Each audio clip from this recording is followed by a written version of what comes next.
ನೋಡಿ, ನಮ್ಮ ಸ್ನೇಹಿತರೆಲ್ಲ ನಾವು ಉಡುಪಿಯಿಂದ ಬಂದಿದ್ದೇವೆ ಗಂಡಿಕೋಟೆ ಅನ್ನುವಂಥ ಜಾಗಕ್ಕೆ.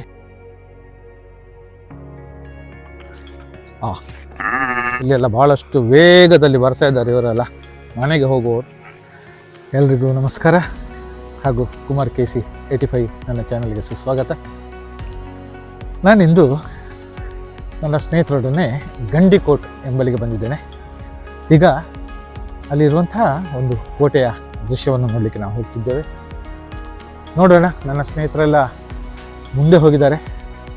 ನೋಡುವ, ಅವರನ್ನೆಲ್ಲ ಹಿಡಿದು ಗಂಡಿಕೋಟೆ ನೋಡೋಣ. ನೋಡಿ, ನಮ್ಮ ಸ್ನೇಹಿತರೆಲ್ಲ ನಾವು ಉಡುಪಿಯಿಂದ ಬಂದಿದ್ದೇವೆ ಗಂಡಿಕೋಟೆ ಅನ್ನುವಂಥ ಜಾಗಕ್ಕೆ. ಇಲ್ಲಿಗ ನಾವು ಫೋರ್ಟ್ ನೋಡಲಿಕ್ಕೆ ಹೋಗ್ತಿದ್ದೇವೆ. ನನ್ನೊಂದಿಗೆ ಪ್ರವೀಣ್ ಅವರಿದ್ದಾರೆ, ದಾಮೋದರ್ ಸುವರ್ಣ ಅವರಿದ್ದಾರೆ, ಹಾಗೆಯೇ ರವಿ ಅವರಿದ್ದಾರೆ, ಹಾಗೆಯೇ ಕೊನೆಯಲ್ಲಿ ದಿನೇಶ್ ಜತನ್ ಅವರಿದ್ದಾರೆ. ನೋಡೋಣ ಇಂದಿನ ಒಂದು ಫೋರ್ಟಿನ ಸುಂದರತೆಯನ್ನು. ನೋಡಿ, ಇಲ್ಲಿ ನಿಮಗೆ ಗಂಡಿಕೋಟ ಫೋರ್ಟಿನ ಬಗ್ಗೆ ಹಾಕಿದ್ದಾರೆ. ಇದು ಹೊರಗಿನಿಂದ ತೋರುವಂತಹ ಈ ಕೋಟೆ ಬಹಳಷ್ಟು ವಿಸ್ತಾರವಾದಂಥ ಕೋಟೆ. ಇಲ್ಲಿ ಈಗ ಕೋಟೆಯೊಳಗೆ ಹೋಗುವಂತಹ ದಾರಿ ಇದು. ಬಹಳ ಸುಂದರವಾದಂಥ ದಾರಿ, ಬಹಳಷ್ಟು ಹಿಂದಿನ ಕಾಲದ ಕೋಟೆ ಇಲ್ಲಿ ನೀವು ಕಾಣಬಹುದು. ಇದು ಆಂಧ್ರ ಪ್ರದೇಶದ ಕಡಪ ಜಿಲ್ಲೆಯ ಜಮ್ಮುಲ ಮಡುವಿನಿಂದ 15 ಕಿಲೋಮೀಟರ್ ದೂರದಲ್ಲಿರುವ ಗ್ರಾಮದಲ್ಲಿರುವುದೇ ಇದೇ ಗಂಡಿಕೋಟೆ. ಬಹಳಷ್ಟು ಅದ್ಭುತವಾದಂತಹ ಕೋಟೆ.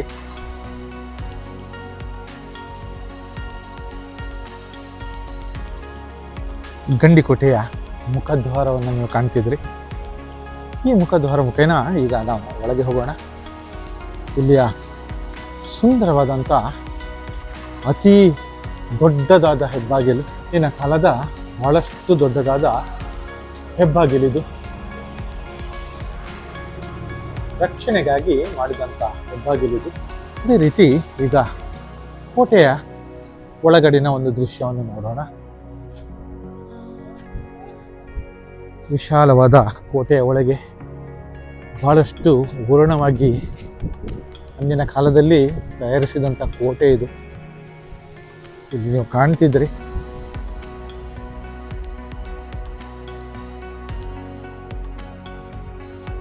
ಈ ಕೋಟೆಯ ಒಳಗೆ ಒಂದು ಊರೇ ಇದೆ.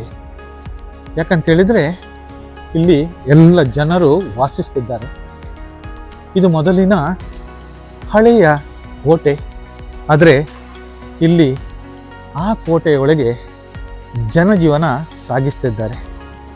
ಬಹಳಷ್ಟು ಜನರು ತಮ್ಮ ತಮ್ಮ ಮನೆಗಳನ್ನು ಮಾಡಿಕೊಂಡು ಈ ಕೋಟೆಯ ಒಳಗಿರುವುದೇ ಒಂದು ದೊಡ್ಡ ವಿಶೇಷತೆ. ನೀವಿಲ್ಲಿ ಕಾಣ್ಬೋದು, ಬಿದ್ದು ಹೋದಂಥ ಶಿಥಿಲವಾದ ಈ ಕೋಟೆಯ ಒಂದು ಸೊಬಗು, ಹಾಗೂ ಇದನ್ನೇ ತಮ್ಮ ಆಸರೆಯಾಗಿ ಇಲ್ಲಿ ನೆಲೆಸಿರುವಂತಹ ಜನರು. ಎಲ್ಲ ಗಾಡಿಗಳಿಲ್ಲಿವೆ. ಇದರ ಒಳಗೆ ಒಂದು ಊರೇ ಇದೆ, ಜನರೆಲ್ಲ ಇಲ್ಲಿದ್ದಾರೆ. ಇಲ್ಲಿ ಒಂದು ಸುಂದರವಾದಂಥ ಒಂದು ಬುರುಜಿದೆ. ಇಲ್ಲಿ ನೀವು ನೋಡ್ಬೋದು, ಎತ್ತರಕ್ಕೆ ಕಟ್ಟಿದಂಥ ಈ ಗೋಪುರ ಬಹಳಷ್ಟು ಸುಂದರತೆಯನ್ನು ಕೂಡಿದೆ ಸ್ನೇಹಿತರೆ. ಅದೇ ರೀತಿ ನಿಮಗೆ ಇಲ್ಲಿ ದೂರದಲ್ಲಿ ತರುವುದೇ ಬಂದಿಖಾನ. ನೋಡೋಣ ಹೇಗಿದೆ ಅಂತೇಳಿ. ಇಲ್ಲಿ ಎಲ್ಲ ಮನೆ ಮಾಡ್ಕೊಂಡಿದ್ದಾರೆ ಈ ಕೋಟೆ ಒಳಗೆ. ಅದೇ ರೀತಿ ಇಲ್ಲಿ ಬಂದಿಖಾನ ಅಂತೇಳಿ ತೋರಿಸಿದ್ದಾರೆ. ಅಂದಿನ ಕಾಲದ ಬಂದಿಖಾನ.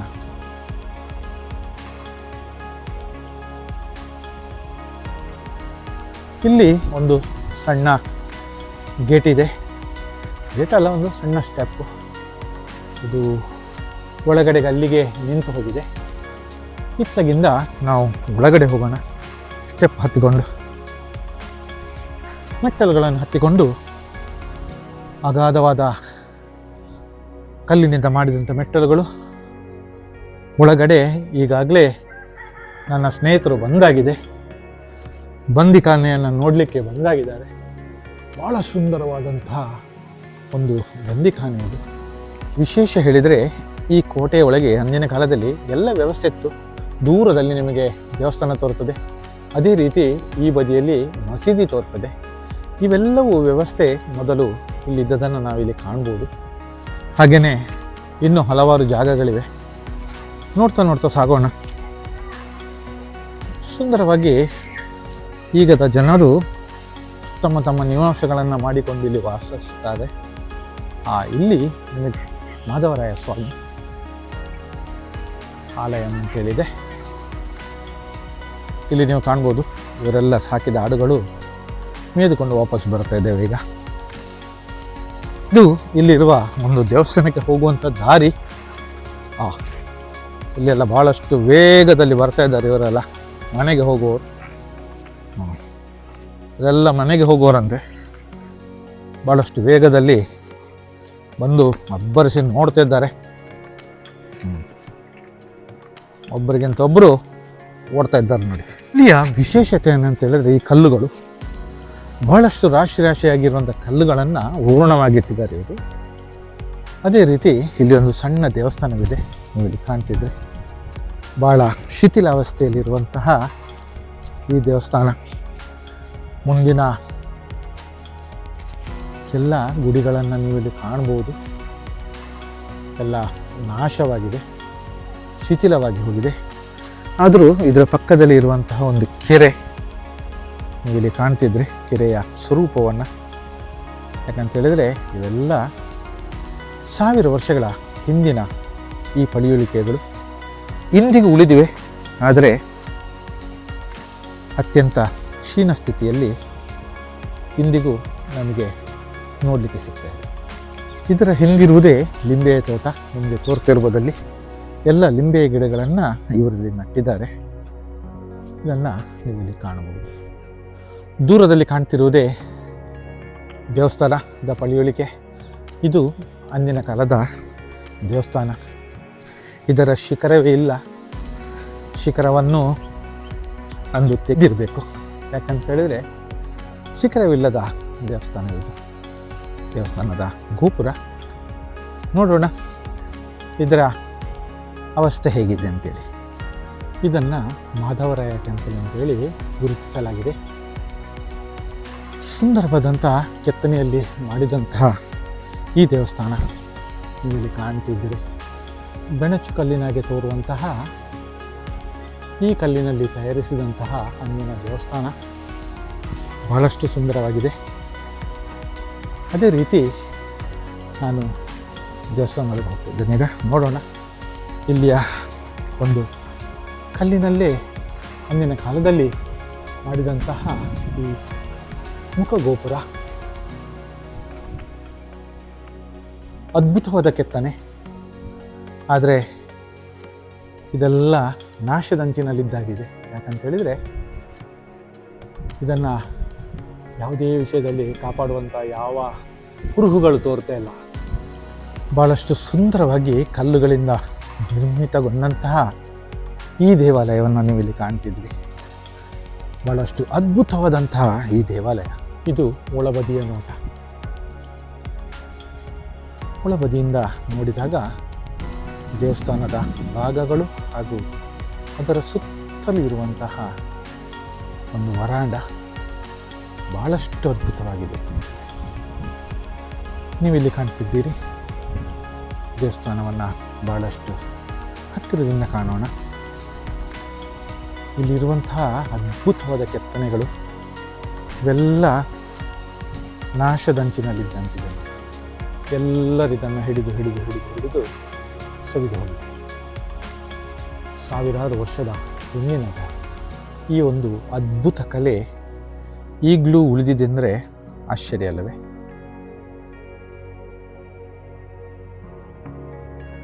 ಅದ್ಭುತವಾಗಿದೆ.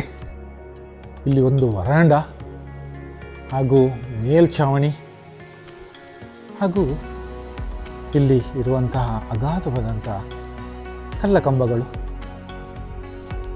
ಎಲ್ಲಿ ನೋಡಿದ್ರಲ್ಲಿ ಕಲ್ಲ ಕಂಬಗಳ ಅದ್ಭುತ ಕೆತ್ತನೆಯ ಕೆಲಸವನ್ನು ನೀವಿಲ್ಲಿ ಕಾಣ್ಬೋದು. ಬಹಳಷ್ಟು ಸುಂದರವಾಗಿ ನಿರ್ಮಿಸಿದ್ದಾರೆ. ಅದೇ ರೀತಿ ದೇವರ ಗರ್ಭಗುಡಿ ಇಲ್ಲಿ ನೀವು ಕಾಣ್ಬೋದು.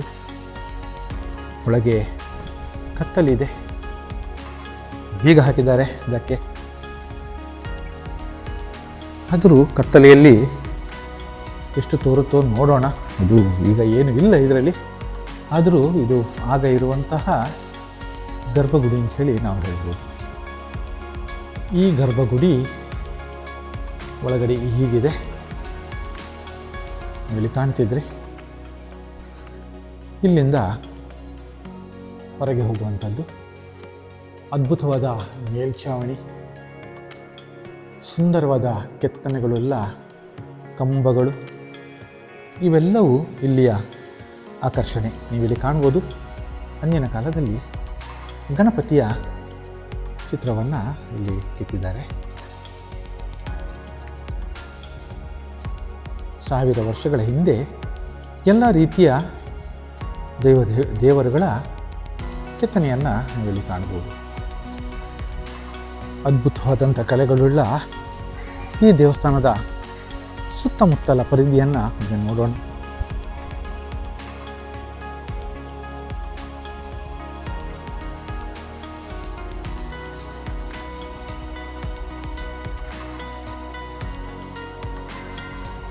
ಇದರ ಸುತ್ತಲೂ ವರಾಂಡವಿದೆ, ಎಲ್ಲ ಶಿಥಿಲಗೊಂಡಿದೆ, ಎಲ್ಲ ಬಿದ್ದು ನಾಶವಾಗಿದೆ, ಆದರೂ ಉಳಿದುಕೊಂಡಿದೆ. ಬಂದ ಪ್ರವಾಸಿಗರಿಗೆ ಅಂದಿನ ಕಾಲದ ಈ ಪಳಿಯುಳಿಕೆಗಳು ಉಳಿದದ್ದೇ ವಿಶೇಷತೆ.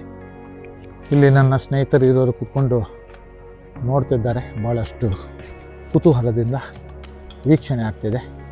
ಇಲ್ಲಿ ಎಲ್ಲ ಶಿಥಿಲವಾಗಿ ಬಿದ್ದಿದ್ದಂಥ ಕಂಬಗಳು ಹಾಗೂ ದೇವಸ್ಥಾನದ ಭಾಗಗಳು, ಇವೆಲ್ಲವನ್ನು ನೀವಿಲ್ಲಿ ಕಾಣಬಹುದು. ಅದ್ಭುತವಾದಂಥ ಈ ದೇವಸ್ಥಾನದ ಹೊರವಲಯ ನೋಡೋಣ.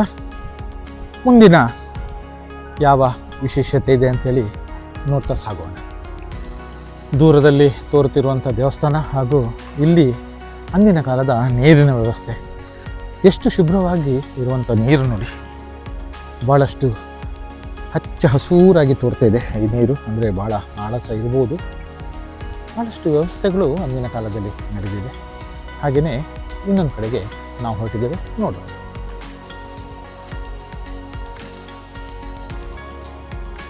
ವಿಸ್ತಾರವಾದಂಥ ಕೋಟೆಯ ಹೊರನೋಟ ನೀವು ಕಾಣ್ತಿದ್ದೀರಿ ದೂರದಲ್ಲಿ. ಇಲ್ಲಿ ದೂರದಲ್ಲಿ ಕಾಣುವುದೇ ಮಸ್ಜಿದ್. ನೋಡೋಣ ಇದರ ಒಂದು ಸುಂದರತೆಯನ್ನು ಅಲ್ಲಿ ಹೋಗಿ ನೋಡೋಣ. ಇಲ್ಲಿ ನೀವು ಕಾಣ್ತಿದ್ದೀರಿ ಇದರ ಆವರಣ ಭಾಳಷ್ಟು ಸುಂದರತೆಯಿಂದ ಸೇರಿದೆ. ಇಲ್ಲಿಯೂ ಸಹ ಕಾರಿನಿಂದ ಬಂದು ಹೋಗುವ ವ್ಯವಸ್ಥೆ ಇದೆ. ಇದು ಜುಮ್ಮಾ ಮಸ್ಜಿದ್, ಅತ್ಯಂತ ಪುರಾತನವಾದಂಥ ಜುಮ್ಮಾ ಮಸ್ಜಿದ್. ಇದಕ್ಕೂ ಸಹ 1000 ವರ್ಷಗಳಾಗಿರಬಹುದು. ಇಲ್ಲಿ ಉಲ್ಲೇಖ ಇದೆ. ಎಲ್ಲವೂ ಕಲ್ಲುಗಳಿಂದ ಮಾಡಿ, ಇದಕ್ಕೆ ಸುಣ್ಣದ ಗಾರೆ ಇರಬಹುದು. ಅಂದಿನ ಕಾಲದಲ್ಲಿ ಸಿಮೆಂಟ್ ಇರಲಿಕ್ಕಿಲ್ಲ. ಸುಣ್ಣದ ಗಾರೆಯಿಂದ ಮಾಡಿದಂತಹ ಈ ಒಂದು ಜುಮ್ಮಾ ಮಸೀದಿನ ಒಳಗಡೆ ನಾವು ಹೋಗ್ತಿದ್ದೇವೆ. ತುಂಬ ಸುಂದರವಾಗಿ ನಿರ್ಮಿಸಿದಂಥ ಅಂದಿನ ಕಾಲದ ಜುಮ್ಮಾ ಮಸೀದ್. 2 ಮಿನಾರಗಳಿವೆ. ಸುಂದರವಾದ ಒಳಾಂಗಣ ನೀವು ಕಾಣ್ತಿದ್ದೀರಿ. ಸುತ್ತಮುತ್ತಲೂ ಕೂತ್ಕೊಳ್ಳಿಕ್ಕೋಸ್ಕರ ಮಾಡಿದಂತಹ ಒಂದು ಪ್ರಾಂಗಣ ಇದೆ. ಅಂದಿನ ಕಾಲದ ವಿನ್ಯಾಸಗಳೇ ಹೀಗೆ ಸಿಗುತ್ತೆ. ಇಲ್ಲಿ ಒಂದು ಸಣ್ಣದಾದ ನೀರು ಶೇಖರಣಾ ಜಾಗ ಇದೆ, ನೀವು ಕಾಣ್ಬೋದು. ಹಾಗೆಯೇ ಇಲ್ಲಿ ಮಸೀದಿಯ ಮುಂಭಾಗ, ಇಲ್ಲಿ ನೀವು ಕಬಿಲ ಜಾಗವನ್ನು ಸಹ ಕಾಣ್ತಿದ್ರಿ. ಸುಂದರವಾಗಿ ಒಳಗಿನ ವಿನ್ಯಾಸವನ್ನು ಮಾಡಿದ್ದಾರೆ. ಬಹಳಷ್ಟು ಕರಕುಶಲತೆಯಿಂದ ಸೇರಿದಂತಹ ವಿನ್ಯಾಸ ಇದು. ಅತ್ಯದ್ಭುತವಾಗಿದೆ. ಇಲ್ಲಿ ಪ್ರೇಯರ್ ನಡೆಯುವಂಥ ಜಾಗ, ಕಬಿಲ ಅಜನ್ ಕರೆಯುವಂತಹ ಜಾಗ ಇರಬಹುದು. ಇದು ಬಹಳಷ್ಟು ಸುಂದರವಾಗಿ ನಿರ್ಮಿಸಿದ್ದಾರೆ. ಒಳಭಾಗದಿಂದ ಹೊರಭಾಗಕ್ಕೆ ಹೋಗುವಾಗ ಈ ರೀತಿ ತೋರ್ತಾ ಇದೆ. ಸುಂದರವಾಗಿ ನಿರ್ಮಿಸಿದಂಥ ಅಂದಿನ ಕಾಲದ ಮಸ್ಜಿದಿ, ಜುಮ್ಮಾ ಮಸ್ಜಿದ್. ಇದು ರಂಗನಾಯಕುಲ ಸ್ವಾಮಿ ಅವರ ದೇವಸ್ಥಾನ. ಬಹಳ ಸುಂದರವಾಗಿ ನಿರ್ಮಿಸಿದ್ದಾರೆ ಅಂದಿನ ಕಾಲದಲ್ಲಿ. ಆದರೆ ಇಂದು ನಮಗೆ ಕೇವಲ ಅದರ ಪಳಿಯುಳಿಕೆ ಉಳಿದಿದೆ. ಹೀಗಿತ್ತು ಎನ್ನುವಂತಹ ಒಂದು ದೃಶ್ಯವನ್ನು ನಾವು ನೆನಪಿಸಿಕೊಳ್ಬೋದು.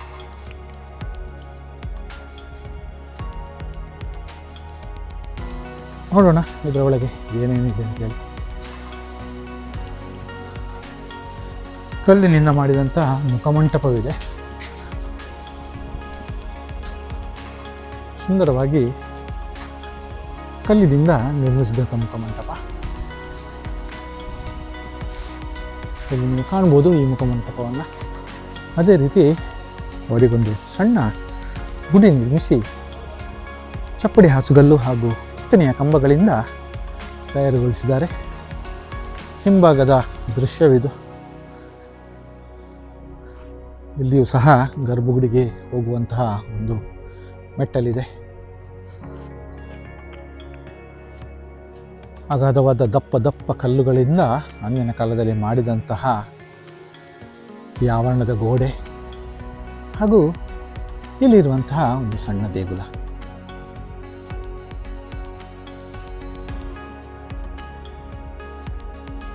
ನೋಡ್ತಿದ್ರಲ್ಲ ಸ್ನೇಹಿತರೆ, ಇಲ್ಲಿರುವಂಥ ಶಿಥಿಲವಾದ ಅಂದಿನ ಕಾಲದ ದೇವಸ್ಥಾನಗಳು, ಮಸೀದಿಗಳು ಇತ್ಯಾದಿ ಇತ್ಯಾದಿ. ಯಾಕೆಂತ ಹೇಳಿದರೆ ಇವೆಲ್ಲ ಇಂದಿಗೆ ಸಾರ್ವಜನಿಕರಿಗೆ ನೋಡಲಿಕ್ಕೆ ಮಾತ್ರ ಸಿಗ್ತಿದೆ ಅಷ್ಟೇ.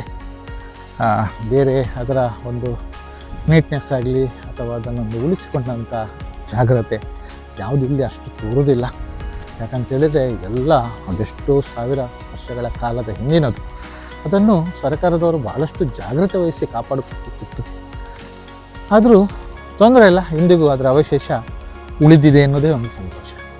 ಈಗ ನಾನು ನೋಡಲಿಕ್ಕೆ ಹೋಗ್ತಿರೋದೇ ಇಲ್ಲಿಯ ಒಂದು ಸುಂದರವಾದಂಥ ವ್ಯಾಲಿ ಪಾಯಿಂಟ್. ಬಹಳ ಅದ್ಭುತವಾದಂಥ ವ್ಯಾಲಿ ಪಾಯಿಂಟ್ ಇಲ್ಲಿದೆ. ನೋಡೋಣ.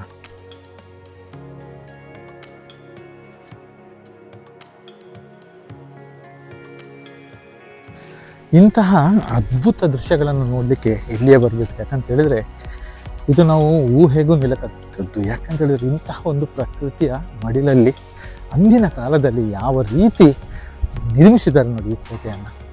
ಯಾಕಂತೇಳಿದರೆ ಇವರು ಆಯ್ದುಕೊಂಡಂಥ ಈ ಜಾಗ ಭಾಳಷ್ಟು ಅದ್ಭುತವಾಗಿದೆ. ನೀವು ಇಲ್ಲಿ ಕಾಣ್ಬೋದು. ನಾನೀಗ ಆ ಜಾಗಕ್ಕೆ ಹೋಗ್ತಾ ಇದ್ದೇನೆ. ನೋಡೋಣ.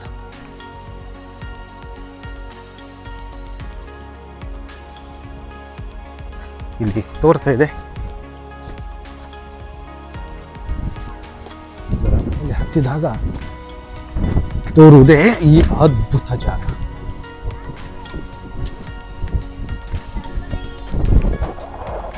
ಈ ಸುಂದರವಾದ ದೃಶ್ಯ ಬಹಳಷ್ಟು ಅದ್ಭುತ. ನೋಡಿ, ಕಲ್ಲಿನ ಮೇಲೆ ಕಲ್ಲುಗಳು ಯಾವ ರೀತಿಯಲ್ಲಿ ಬಹಳಷ್ಟು ತಮ್ಮ ಸಮತೋಲನವನ್ನು ಕಾಪಾಡಿಕೊಂಡು ನಿಂತಿದೆ. ಇದುವೇ ಒಂದು ಪ್ರಕೃತಿಯ ಚಿತ್ರ. ಯಾಕಂತ ಹೇಳಿದ್ರೆ ಇದು ಯಾರು ಇಟ್ಟಂಥ ಕಲ್ಲಲ್ಲ. ಅಂದಿನ ಕಾಲದಲ್ಲಿ ಪ್ರಕೃತಿಯ ಮಡಿಲಲ್ಲಿ ಉದ್ಭವಿಸಿದಂತಹ ಈ ಕಲಾ ಅದ್ಭುತವಾದಂತಹ ಈ ಕಲಾಕೃತಿ ಇಲ್ಲಿ ಕಾಣ್ತಿದೆ. ನೋಡಿ ಸ್ನೇಹಿತರೆ, ಗಂಡಿಕೋಟೆಯ ಅದ್ಭುತವಾದಂಥ ವ್ಯಾಲಿಯ ದೃಶ್ಯವಿದೆ.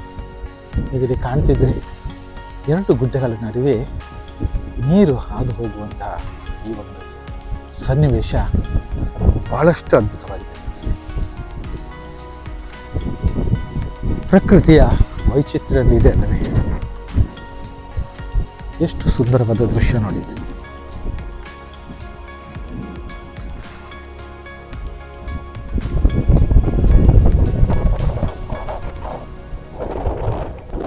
ಈ ಗಂಡಿಕೋಟ ಎಂಬಂಥ ಸ್ಥಳದಲ್ಲಿರುವಂಥ ಕೋಟೆ, ಅದರಲ್ಲಿರುವಂಥ ದೇವಸ್ಥಾನ, ಮಸೀದಿ ಹಾಗೂ ಸುಂದರವಾದಂಥ ಈ ನದಿಯ ದೃಶ್ಯಗಳನ್ನು ನೋಡಿದೆ.